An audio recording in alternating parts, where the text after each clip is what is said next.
Je voudrais saluer donc l'arrivée de monsieur le préfet qui vient donc nous rejoindre pour la signature d'un document extrêmement important. Et je salue donc également l'arrivée de madame la directrice générale de la CG2LS dont je vous ai parlé en introduction. Et je salue aussi l'arrivée de monsieur Clémenceau qui accompagne donc sa directrice générale. Je vous ai dit en introduction que cette journée était une journée très particulière pour Montluçon, puisque nous allons traiter de deux sujets essentiels. La place d'une ville moyenne dans l'aménagement du territoire, monsieur le préfet, c'est quelque chose qui me semble très très important aujourd'hui au moment où l'on voit émerger donc les métropoles, mais entre deux métropoles, il y a beaucoup de territoires, des territoires ruraux et des villes moyennes, et je crois qu'aujourd'hui on doit avoir une vraie réflexion sur le positionnement et les moyens donnés à ces villes moyennes pour qu'elles exercent convenablement leur rôle sur la périphérie urbaine et sur la zone rurale. Il y a un enjeu, je pense, essentiel pour l'aménagement du territoire. Et dans ce projet que nous menons donc à Montluçon, il y a un paramètre essentiel, c'est celui de l'habitat. Je l'ai expliqué tout à l'heure, notre ville s'est construite, je dirais, en deux grandes périodes.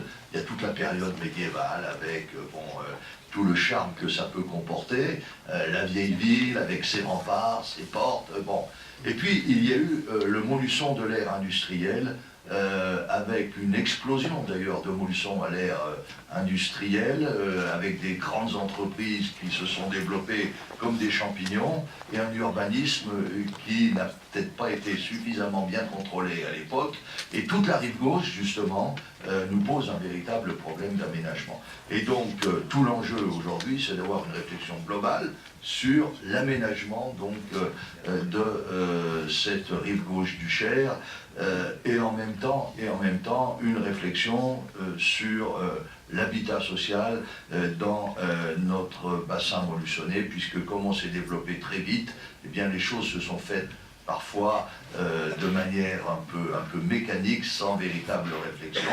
Il y avait besoin, c'est pas une critique d'ailleurs de ce qui s'est fait à l'époque, il y avait besoin de loger rapidement des populations donc venues pour l'industrie et des populations venues tout simplement parce qu'au lendemain de la guerre d'Algérie, il fallait loger les rapatriés. Et donc on a construit de manière intensive à Montluçon et on a un parc HLM qui correspond à une ville de plus de 60 000 habitants. Or, hélas, il y a eu le reflux industriel et aujourd'hui nous sommes à peu près 40 000 habitants. Il s'agit donc d'adapter notre parc du logement social aux nouvelles réalités d'aujourd'hui et en même temps donner un coup de jeune à ce parc pour complètement supprimer l'habitat insalubre. Il en reste encore, alors là c'est pas dans le parc public, mais il en reste dans le parc privé. Et puis surtout, donc, mener conjointement cette réflexion sur l'habitat social et l'évolution de la ville. Et moi je voudrais vraiment remercier la CG2LS qui nous a vraiment accompagnés pendant ces, je ne sais pas, ça fait 2 ans, oui à peu près, hein. Et ils discutent, M. Clémenceau. Ça fait 2 ans qu'on travaille en... Oui, depuis décembre 2014, date officielle. Ça fait 2 ans qu'on travaille ensemble. J'avais bien évidemment en arrière-plan ce que vient de nous présenter M. Bousquet, mais en même temps, je voulais faire évoluer l'habitat social. Or, nous n'avions plus les moyens, pour un tas de raisons que je ne veux pas redéfinir ici, mais bon, c'est la vacance, c'est les impayés, bref, il y a un certain nombre de paramètres qui font qu'aujourd'hui, nous n'avions pas les moyens, avec le budget de l'Office, de conduire un certain nombre d'opérations ambitieuses. Nous avions quand même réalisé une première phase grâce à l'ANRU à hauteur de 160 millions d'euros, mais qui ne nous avait pas permis de visiter tous les quartiers.